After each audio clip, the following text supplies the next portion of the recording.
AP అసెంబ్లీలో ఆసక్తికర ఘటన చోటు చేసుకుంది. రాష్ట్ర రాజకీయాల్లో బద్ద శత్రువులుగా కనిపించే మాజీ CM YS Jagan, TDP MLA Raghurama Krishnam Raju assembly సమావేశాల వేళ కలుసుకున్నారు.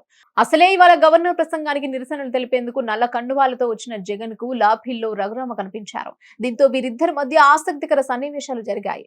అసెంబ్లీకి హాజరైన వైఎస్ జగన్ కు లాభిల్లో అధికార పార్టీ ఎమ్మెల్యే రఘురామకృష్ణంరాజు కనిపించారు. అంతే వెంటనే టీడీపీ ఎమ్మెల్యే రఘురామకృష్ణంరాజు జగన్ ను పలకరించారు.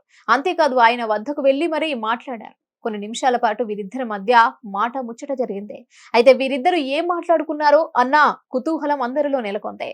కానీ కొన్ని నిమిషాల పాటు మాట్లాడుకున్న తర్వాత వీరిద్దరూ అక్కడి నుంచి వెళ్లిపోయారు. దీంతో ఈ దృశ్యం చూసిన వాళ్ళంతా నోరెళ్లబెట్టక తప్పలేదు. ఇప్పటికే వైసీపీ ప్రభుత్వ హయాంలో సిఐడి కస్టడీలో తనను చంపబోయారంటూ జగన్ తో పాటు అప్పటి అధికారులపై కేసు పెట్టిన రఘురామకృష్ణంరాజు తాజాగా గుంటూరు ఎస్పీ కార్యాలయానికి వెళ్లి వెంటనే చర్యలు తీసుకోవాలని కోరారు. ఈ నేపథ్యంలో అసెంబ్లీలో జగన్ కనిపించగానే రఘురామరాజు ఆయన వద్దకు ఎందుకు వెళ్లారు, ఏం మాట్లాడారన్న దానిపై చర్చ జరుగుతోంది. ఇప్పటికే కూటమి ప్రభుత్వం తనకు స్పీకర్ లేదా మంత్రి పదవి ఇస్తోందని ఆశించిన రఘురామకు నిరాశ తప్పలేదు. ఈ క్రమంలో జగన్ తో మాఠమంతి ద్వారా చంద్రబాబుకు ఆయన భవిష్యత్తు సంకేతం ఇచ్చారా అని చర్చ జరుగుతోంది.